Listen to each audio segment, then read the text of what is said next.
محمد اویس کراچی سے۔ دیکھیے، والدین اگر محتاج نہیں ہیں تو آپ کی والدہ کی ذمہ داری آپ کے والد صاحب کے ذمہ ہے۔ والد صاحب اگر کماتے ہیں تو پھر ان کی پہلی ذمہ داری ہے کہ وہ آپ کی والدہ پہ خرچ کریں، اور پھر آپ کی ذمہ داری ہے کہ آپ اپنی بیوی اور بچوں پہ خرچ کریں۔ تو یہ تو شرعی اصول ہے۔ اور اگر والد صاحب کماتے نہیں ہیں، تو بوڑھے ہیں یا کمانے کے لائق نہیں ہیں، مجبور ہیں، تو پھر آپ پر بیوی بچوں کی بھی ذمہ داری ہے اور بوڑھے والدین کی بھی ذمہ داری ہے، دونوں کی ذمہ داری آپ پر برابر کی ہے۔ تو اگر والد صاحب کماتے ہیں یا والدہ کے پاس پہلے سے کوئی مال موجود ہے، چاہے وہ وراثت کا ہو یا کسی بھی طرح سے ہو، ان کو پیسوں کی ضرورت نہیں ہے، تو پھر شرعاً جو ہے نا بیوی بچوں کا حق مالی معاملات میں پہلے ہے،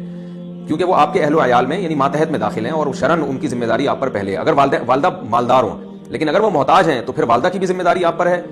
والد اگر محتاج ہے تو ان کی بھی ذمہ داری، اور بیوی بچوں کی تو بہرحال ہے ہی۔ اور بیوی کی ذمہ داری تو اللہ نے ایسی ڈال دی ہے کہ اگر وہ مالدار ہو تو بھی آپ پر ذمہ داری ہے بیوی کی، یعنی عورت اگر مالدار بھی ہوتی ہے تو بھی بیوی کا خرچہ اسلام میں مرد ہی کے کندھوں پہ ڈالا گیا ہے، لیکن والدین کا خرچہ اولاد کے کندھوں پہ اس صورت میں ہے کہ والدین مالدار نہ ہوں، محتاج ہوں۔ اگر مالدار ہیں تو پھر اولاد پر ان کی ذمہ داری نہیں ہے، لیکن یہ اصول یاد رکھیں، والدین کی اگر ذمہ داری نہ بھی ہو اولاد پر، یعنی شرعاً واجب نہ بھی ہو، تو بھی والدین پہ خرچ اولاد کو بہرحال